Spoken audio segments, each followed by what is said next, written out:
Friends, स्वागत है आप सभी का आपके अपने यूट्यूब चैनल स्मार्ट लक्ष्य क्लासेस में। हम आपको मोस्ट इम्पॉर्टेंट बात बता रहे हैं। एसएससी सीएचएसएल की एग्ज़ाम की डेट रिलीज़ हो गई है जो मिड अगस्त में है। इस एग्ज़ाम को क्रैक करने के लिए आप सभी हमारे चैनल से जुड़े रहें, उसे लाइक करें, शेयर करें, सब्सक्राइब करें तथा बेल आइकन को प्रेस करना ना भूलें, जिससे आपको हमारी वीडियोज़ का नोटिफिकेशन तुरंत मिलता रहे। इन वीडियोज़ में हम आपको मोस्ट इम्पॉर्टेंट एमसीक्यू बताएंगे जो एग्ज़ाम्स की दृष्टि से मोस्ट इम्पॉर्टेंट है तथा पीडीएफ हमारे फ्रेंड्स बिल्कुल फ्री हैं जो आप टेलीग्राम चैनल पर भी देख सकते हैं। तो आइए बढ़ते हैं हमारे स्लाइड की ओर। अब हम बात करते हैं प्रकाश के अपवर्तन की, रिफ्रैक्शन ऑफ लाइट। प्रकाश किरण एक माध्यम से दूसरे माध्यम में प्रवेश करती है तब प्रकाश किरण अपने पूर्व पथ में मुड़ जाती है। माध्यम के बदलने से दूसरे माध्यम में किरण के इस प्रकार मुड़ने की घटना को प्रकाश का अपवर्तन कहते हैं।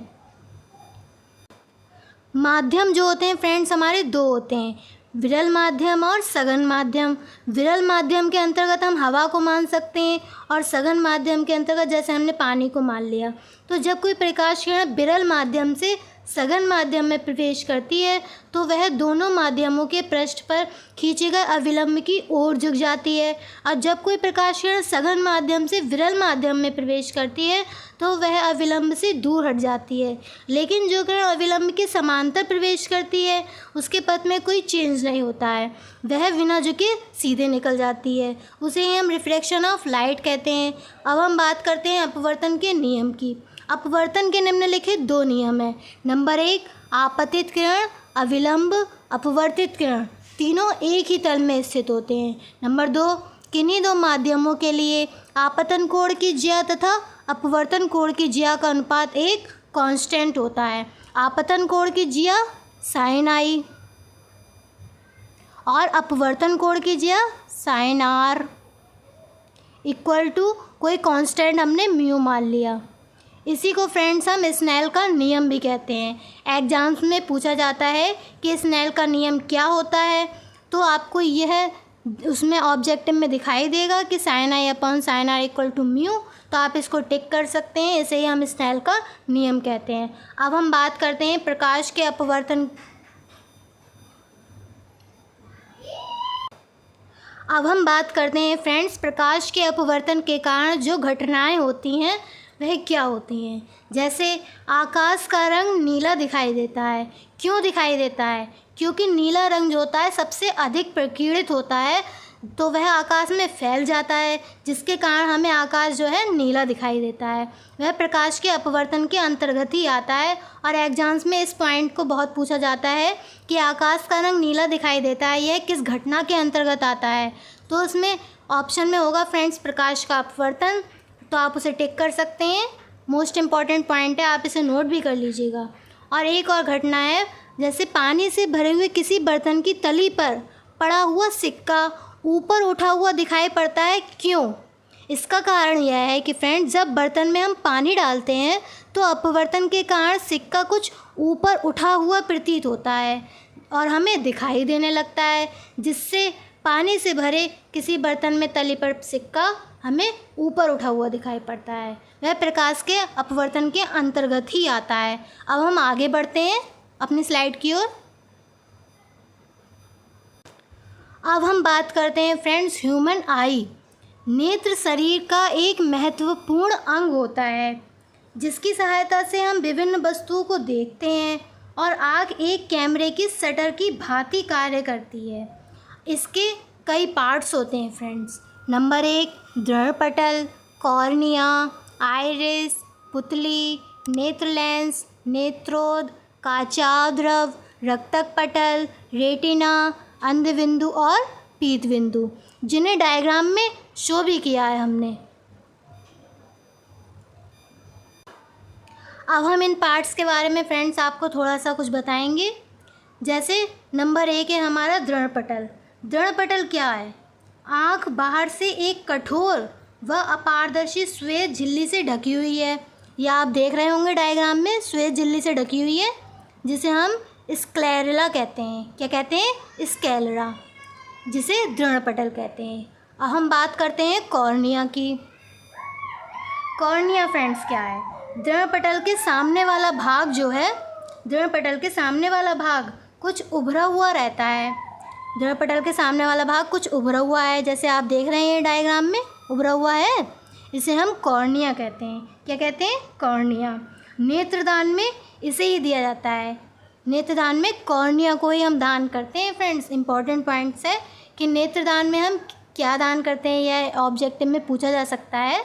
तो आपका आंसर क्या होगा? कॉर्निया। अब कॉर्निया के पीछे एक रंगीन अपारदर्शी झिल्ली है। झिल्ली का पर्दा होता है, मतलब झिल्ली का पर्दा, ये देख रहे हैं आप, जिसे हम क्या कहते हैं? आइरिस। अब आइरिस के बीच में एक छेद है। आइरिस के बीच में एक छेद होता है, जिसे हम क्या कहते हैं? आँख की पुतली। आँख की पुतली या नेत्र तारा भी कह सकते हैं। अब हम बात करते हैं नेत्र लेंस की, जिसे डायग्राम में शो किया गया है। देखें आप, ये है नेत्र लेंस। नेत्र लेंस, नेत्र लेंस क्या होता है? यह पुतली के पीछे है, दिख रहा होगा आपको, पुतली के पीछे है, जिसे हम नेत्र लेंस कहते हैं। यह हमेशा पुतली के पीछे ही होता है। और एग्जाम्स में पूछा जाता है कि नेत्र लेंस का अपवर्तनांक कितना होता है। इम्पॉर्टेंट पॉइंट से आप सभी नोट कर लीजिएगा। कितना होता है फ्रेंड्स? 1.44। यह बहुत पूछा जाता है। अब हम बात करते हैं नेत्रोध।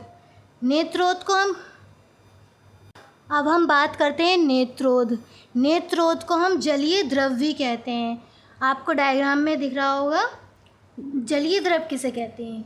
कॉर्निया और आँख के लेंस के बीच में एक नमकीन पारदर्शी द्रव भरा हुआ होता है, जिसे हम क्या कहते हैं?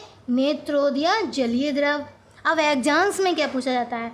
एग्जाम्स में पूछा जाता है कि जलीय द्रव का अपवर्तनांक कितना होता है?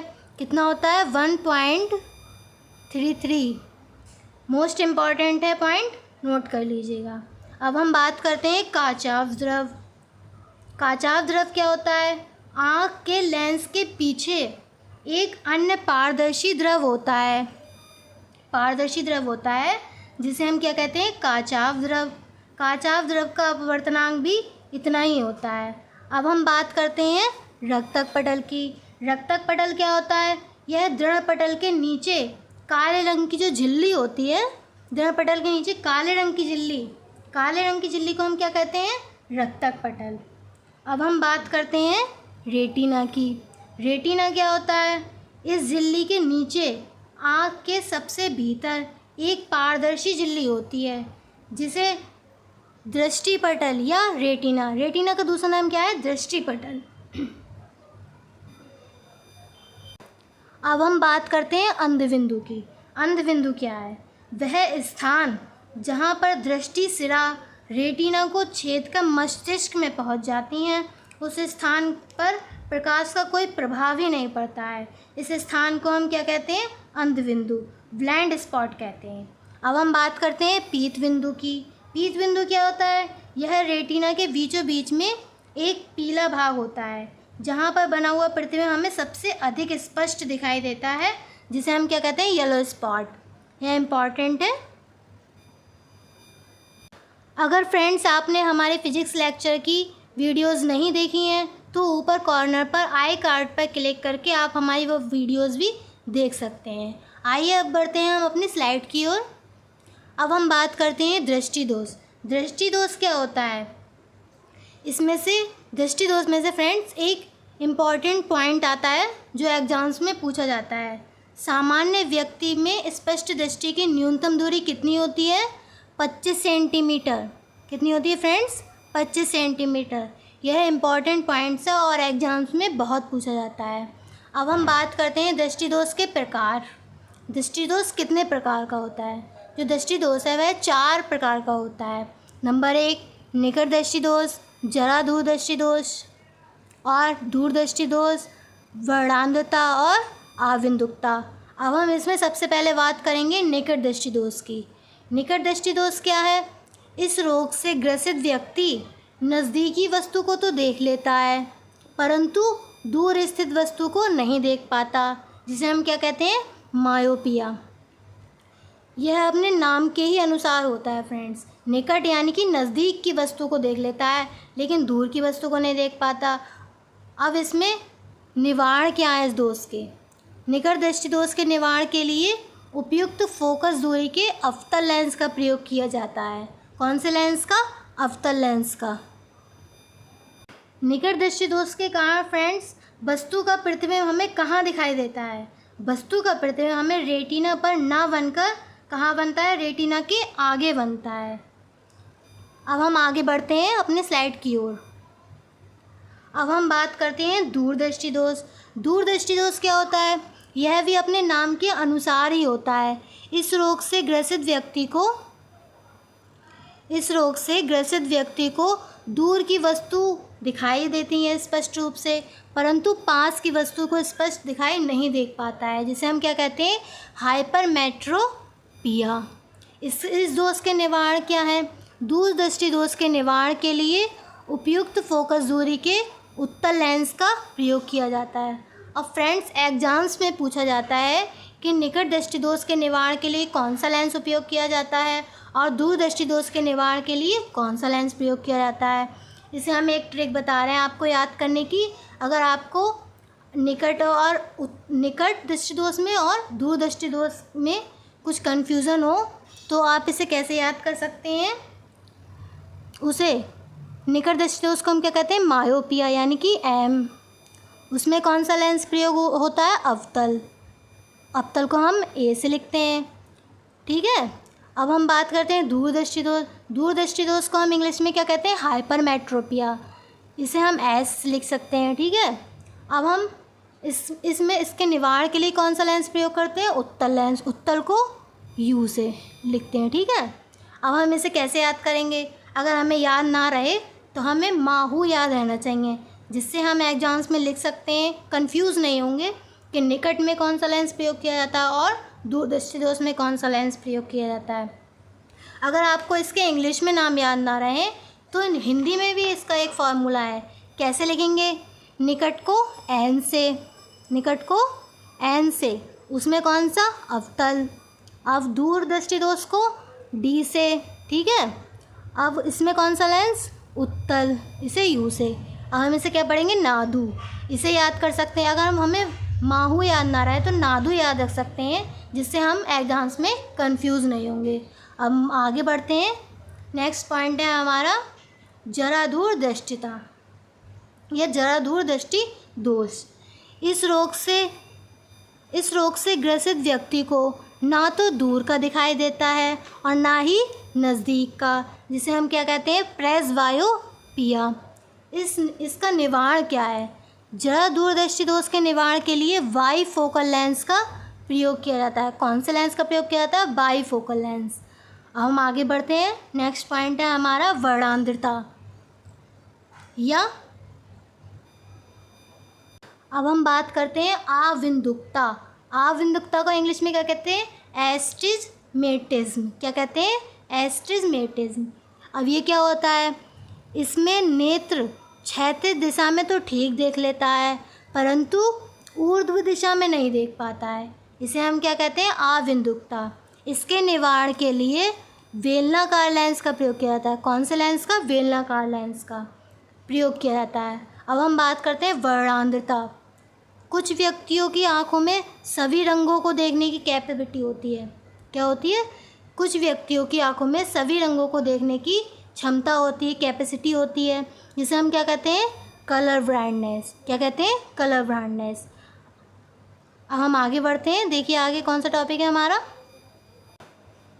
अब हम बात करते हैं फ्रेंड्स सूक्ष्मदर्शी। सूक्ष्मदर्शी क्या होता है? यह एक ऐसा प्रकाशिक यंत्र होता है जिसके द्वारा बहुत सूक्ष्म वस्तुओं को स्पष्ट रूप से देखा जा सकता है। सूक्ष्मदर्शी कहलाता है। इसे फ्रेंड्स हमने 2 पार्ट्स में डिवाइड किया है।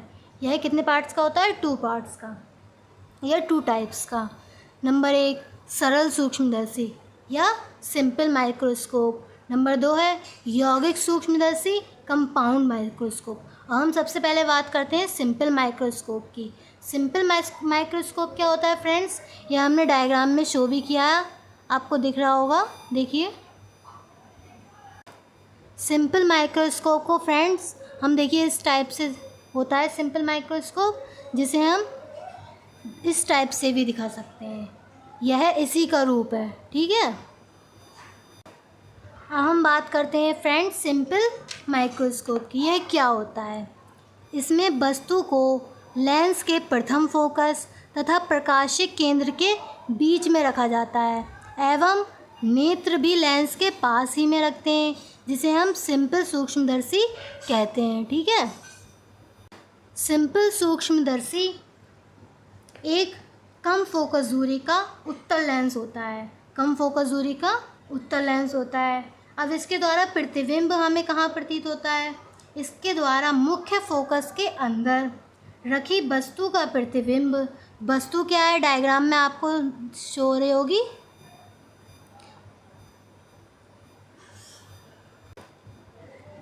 यह कम फोकस दूरी का उत्तल लेंस होता है। अब इसके द्वारा प्रतिबिंब कहाँ बनता है?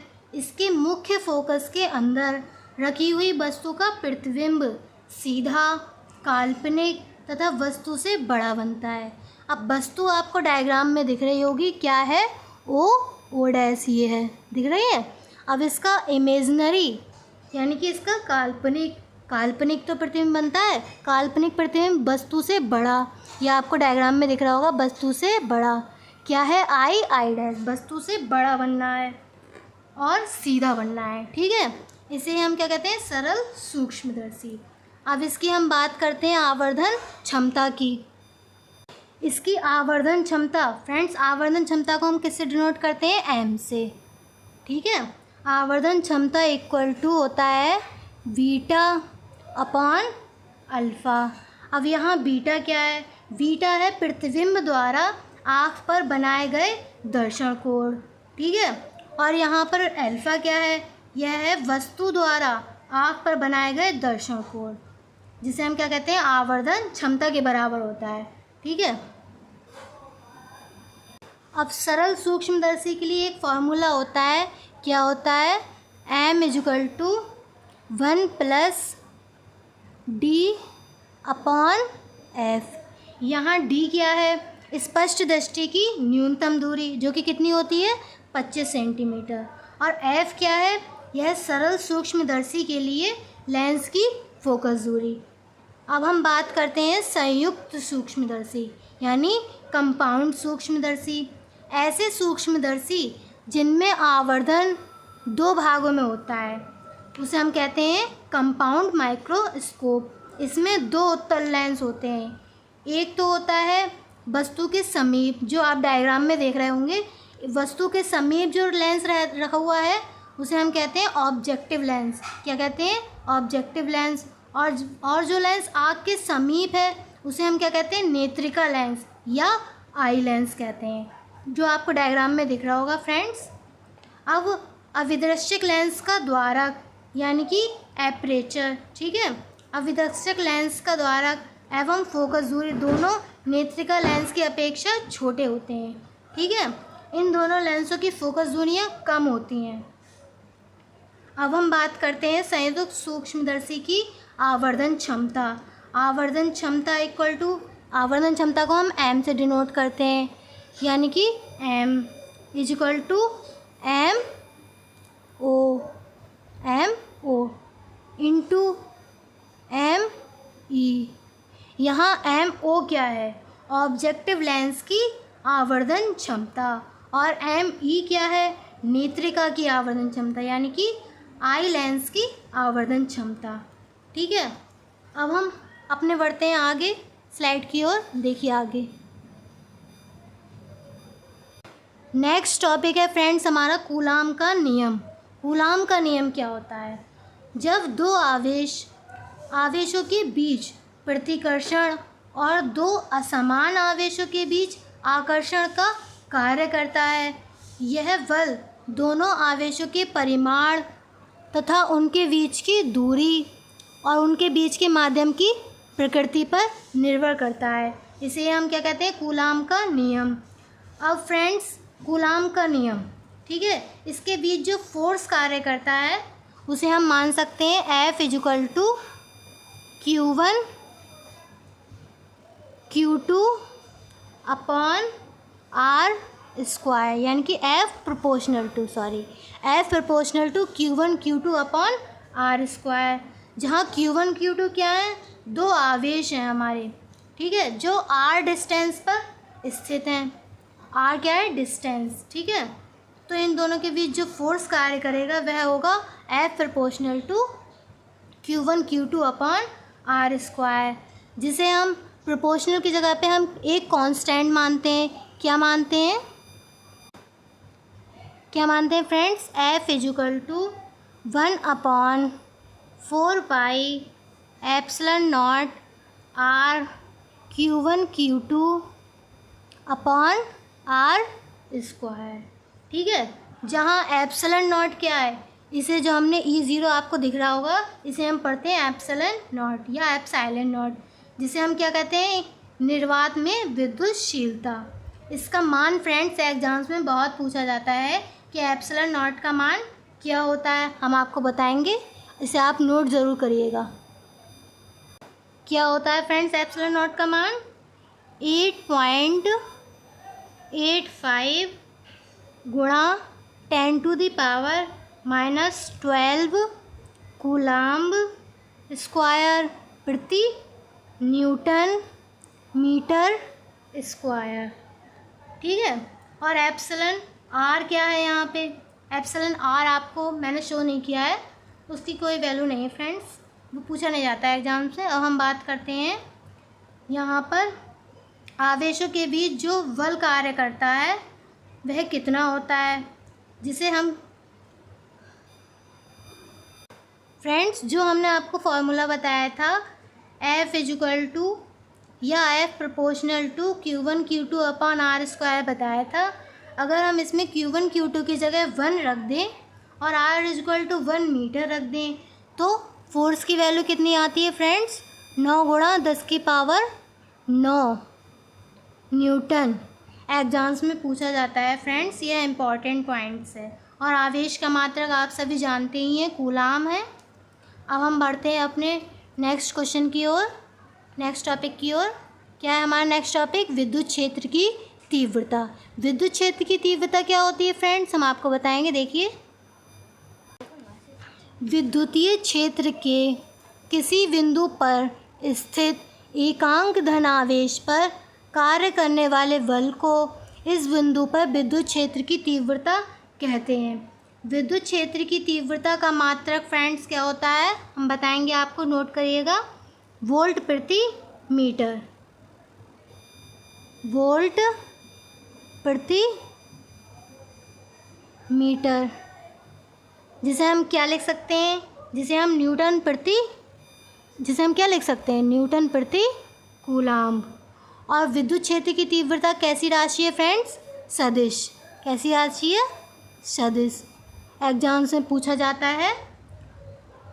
और अगर Q आवेश के कारण विद्युत क्षेत्र में R मीटर दूरी पर कोई बिंदु की तीव्रता निर्वात में कितनी होगी, उसे हम एक फार्मूले की हेल्प से ज्ञात करते हैं। फार्मूला क्या है, हम बता रहे हैं आपको, नोट करिएगा। E इजुकल टू 9 गुणा 10⁹ Q अपॉन आर स्क्वायर। इसकी सहायता से हम बिंदु पर तीव्रता जो है, निर्वात में तीव्रता ज्ञात कर सकते हैं, ठीक है। अब हम आगे बढ़ते हैं। नेक्स्ट टॉपिक है हमारा विद्युत विभव। विद्युत विभव क्या होता है, एकांक धन आवेश को अनंत से विद्युत क्षेत्र के किसी बिंदु तक लाने में जो कार्य करना पड़ता है उसे हम क्या कहते हैं, विद्युत विभव। विद्युत विभव इक्वल टू, विद्युत विभव को हम फ्रेंड्स V से डिनोट करते हैं। तो V equal to W upon Q0। अब जहाँ W क्या है हम आपको बताएंगे। यदि मान लिया हमने कोई विद्युत विभव किसी धनात्मक परीक्षण आवेश को अनंत से विद्युत क्षेत्र के किसी पॉइंट तक लाने में जो कार्य है वह क्या है, W। और परीक्षण आवेश के मान को हम क्या कहते हैं, Q0, जिससे यह फार्मूला निकल के आया है, जिसे हम क्या कहते हैं, V equal to W upon Q0। अब हम आगे बढ़ते हैं। इससे पहले हम फ्रेंड्स आपको बताएंगे कि विद्युत विभव का एसआई सिस्टम में मात्रक क्या होता है? क्या होता है फ्रेंड्स? कूलाम। क्या होता है फ्रेंड्स? कूलाम। ठीक है, विद्युत विभव का एसआई सिस्टम से मात्रक होता है कूलाम, जिसे हम क्या कहते हैं? वोल्ट, जिसे हम वोल्ट भी कहते हैं। अब विभव का मात्रक वोल्ट एक साइंटिस्ट ने दिया, हम आपको बताएंगे, इम्पॉर्टेंट पॉइंट है। वह साइंटिस्ट कौन थे?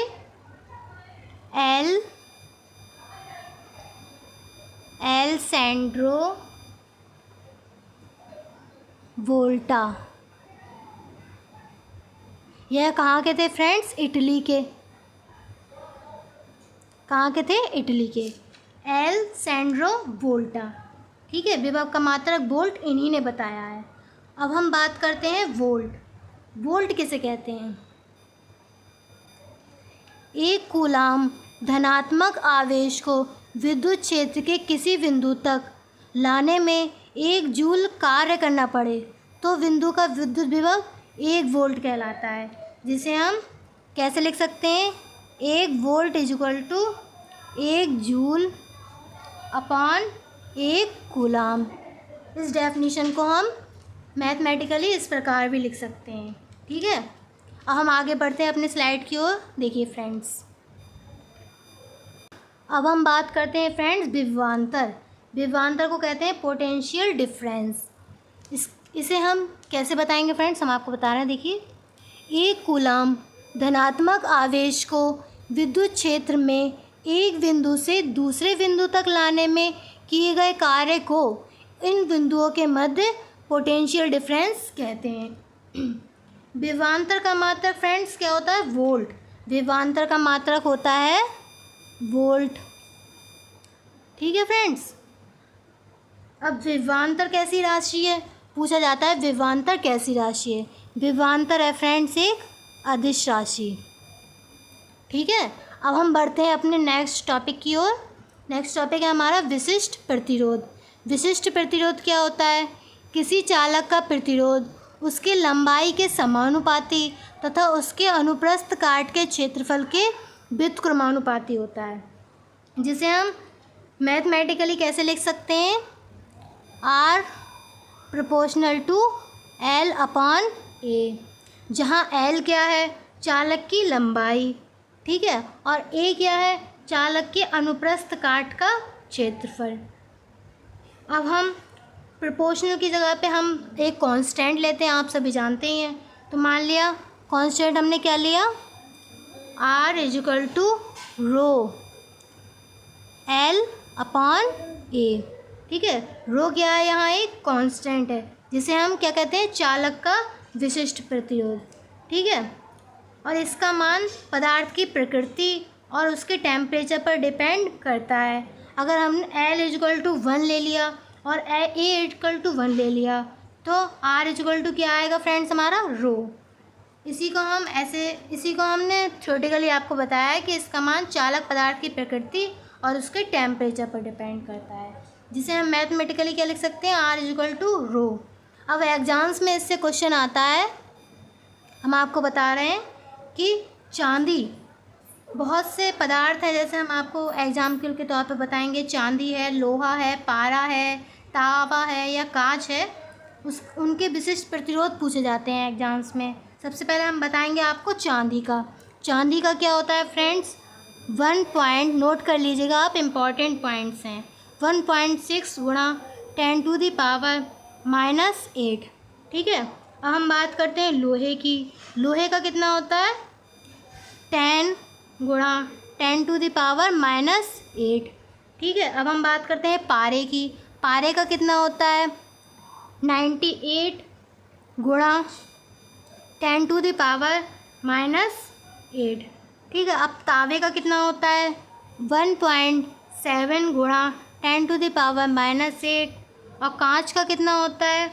10⁻10 से लेकर 10⁻14 तक। इसमें कांच का, लोहे का मोस्ट इम्पॉर्टेंट है, जो एग्ज़ाम्स में पूछे जाते हैं। इसी से क्वेश्चन सुनते हैं फ्रेंड्स, इम्पॉर्टेंट है, आप नोट कर लीजिएगा। अब हम बढ़ते हैं हमारे नेक्स्ट टॉपिक की ओर। नेक्स्ट टॉपिक है हमारा चुंबकीय फ्लक्स। चुंबकीय फ्लक्स यानी मैग्नेटिक फ्लक्स। मैग्नेटिक फ्लक्स क्या होता है? चुंबकीय क्षेत्र में रखी हुई किसी सतह के लंबवत गुजरने वाली कुल चुंबकीय रेखाओं की संख्या को उस सतह का मैग्नेटिक फ्लक्स कहते हैं। अब मैग्नेटिक फ्लक्स की एसआई सिस्टम्स में मात्रक क्या होता है? वेबर। क्या होता है फ्रेंड्स? वेबर, जिसे हम शॉर्ट फॉर्म में WV लिखते हैं। ठीक है, अब हम बढ़ते हैं अपने नेक्स्ट स्लाइड की ओर। अगर फ्रेंड्स आपको हमारा कोई टॉपिक है समझ में नहीं आ रहा है तो आप हमें तुरंत कमेंट करें, आपको उसका जवाब तुरंत मिलेगा फ्रेंड्स। ठीक है, अब हम बढ़ते हैं हमारे नेक्स्ट स्लाइड की ओर। देखिए नेक्स्ट टॉपिक है फ्रेंड्स हमारा अल्टरनेटिव करंट। अल्टरनेटिंग करंट क्या होती है फ्रेंड्स? यह एक ऐसी करंट है जिसका परिमाण एवं दिशा समय के साथ बदलते हैं, उसे हम अल्टरनेटिंग करंट कहते हैं। अब फ्रेंड्स इसका विभवांतर का एक समीकरण होता है। क्या होता है?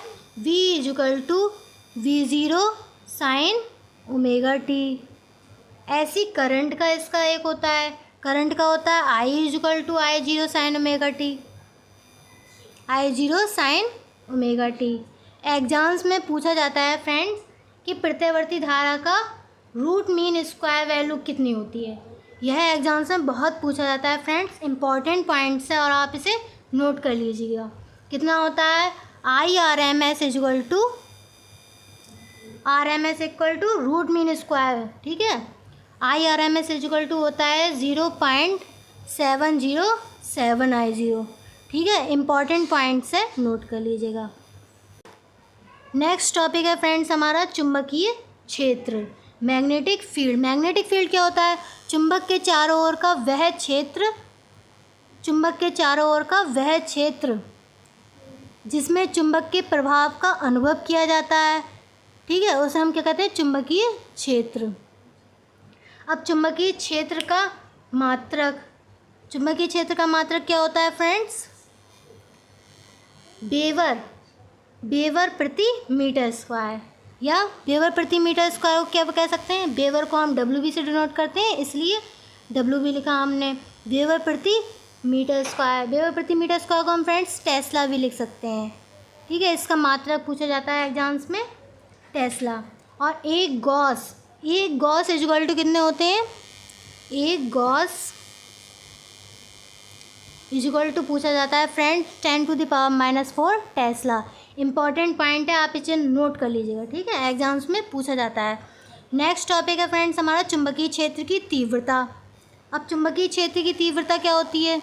चुंबकीय क्षेत्र में क्षेत्र के लंबवत एकांक लंबाई का ऐसा चालक तार रखा जाए जिसमें एकांक प्रबलता की धारा प्रवाहित हो रही हो तो चालक पर लगने वाला बल चुंबकीय क्षेत्र की तीव्रता होगा। ठीक है, अब चुंबकीय क्षेत्र की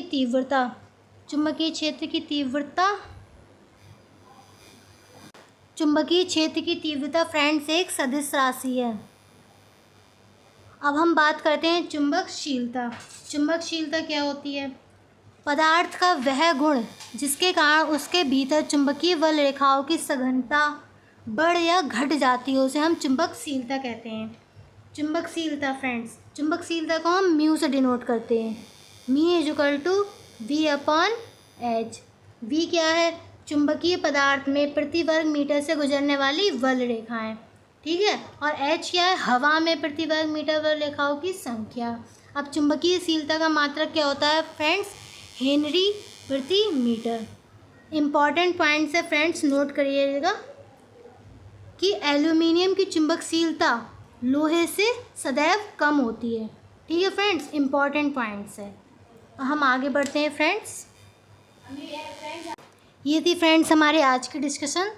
और हमने आपको अवगत कराया है ये कि हमारे SSC CHSL है। ये थी फ्रेंड्स हमारी आज की डिस्कशन। जैसा कि हम आपको अवगत करा ही चुके हैं कि SSC CHSL एग्ज़ाम बहुत हमारे नज़दीक है। उसके लिए आप हमारी वीडियोस को कंटिन्यू देखें, उन्हें लाइक करें, शेयर करें, सब्सक्राइब करें तथा बेल आइकन को प्रेस करना ना भूलें, जिससे आपको हमारी वीडियोस का नोटिफिकेशन तुरंत मिलता रहे। और फ्रेंड्स आप हमारे टेलीग्राम चैनल पर भी ज्वाइन कर सकते हैं, इंस्टाग्राम पर फॉलो भी कर सकते हैं और फेसबुक पर लाइक भी कर सकते हैं। और हमें अपने सुझाव भेजने के लिए हमारी ईमेल आईडी पर भेज भी सकते हैं। और हम मिलते हैं फ्रेंड्स आपसे हमारी नेक्स्ट वीडियो में। तब तक के लिए फ्रेंड्स गुड बाय। जय हिंद, जय भारत।